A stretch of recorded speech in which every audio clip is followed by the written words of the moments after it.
হিন্দি এবং বাংলা সংবাদ মাধ্যম বরাক বার্তার রজত জয়ন্তী বর্ষের সমাপনী অনুষ্ঠানকে কেন্দ্র করে আজকের এই আয়োজনে আপনাদের সবাইকে আমি সঞ্জীব সিং স্বাগত জানাচ্ছি।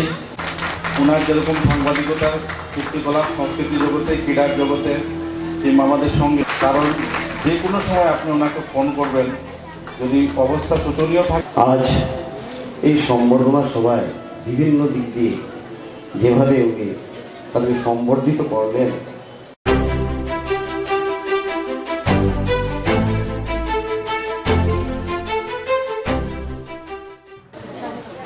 হিন্দি এবং বাংলা সংবাদ মাধ্যম বরাক বার্তার রজত জয়ন্তী বর্ষের সমাপনী অনুষ্ঠানকে কেন্দ্র করে আজকের এই আয়োজনে আপনাদের সবাইকে আমি সঞ্জীব সিং স্বাগত জানাচ্ছি। আপনাদের সবার শ্রীচরণে প্রণাম। আমরা আজকে দু-তিনটি অনুষ্ঠান এখানে আয়োজন করব। তার মধ্যে রয়েছে সম্মাননা অনুষ্ঠান, সাংস্কৃতিক অনুষ্ঠান এবং শারীরিক সক্ষম ছাত্রছাত্রীদের কিছু সাংস্কৃতিক অনুষ্ঠান এবং তাদের উত্তরীয় প্রদান করে সম্মাননা। তো আজকের এই অনুষ্ঠানে আপনারা সবাই আপনাদের মূল্যবান সময় দিয়েছেন। অনেকেই আছেন আপনারা দ্রুত চলে যেতে যান, কারণ একদিকে আবহাওয়া, অন্যদিকে কয়েকজনের গুয়াহাটি যাওয়ার তারা রয়েছে এবং আরও বিভিন্ন অনুষ্ঠান রয়েছে আজকে একই দিনে। তো আপনাদের সবাইকে প্রণাম জানিয়ে আমি শুরু করছি।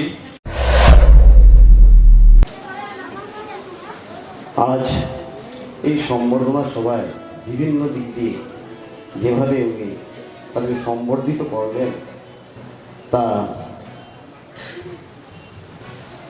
ইতিহাসের পাতায় লেখা থাকবে এবং এই সম্বর্ধনা থেকে মানুষ, অন্যান্য যারা গুণীজন, তারা অনুপ্রাণিত হবে এবং ওনারাও সেই অনুপ্রেরণার তুলে আগামীতে সেই ধরনের গুণীজন সম্বর্ধনা প্রাপ্ত হবেন বলে বিশ্বাস রাখি, আশা রাখি। এটা তারই সূচনা।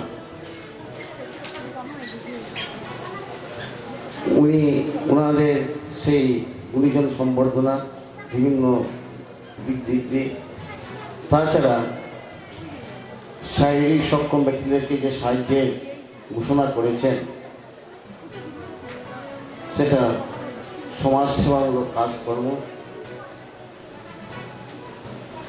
ভারত সেবাশ্রম সংঘ মহারাজকে আমি আজ এখানে উপস্থিত হয়েছি।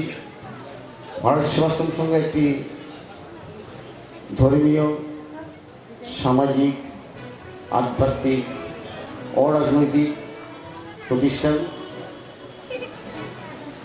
একটি সেবামূলক প্রতিষ্ঠান। দেশের দুঃখ দুর্দশায় যার প্রাণ কাঁদে না, মানুষের সেবার জন্য যার প্রাণ কাঁদে না, সেগুলো তাদের জড় পদার্থ। গাছ পাথরের সঙ্গে তার পার্থক্য কোথায়?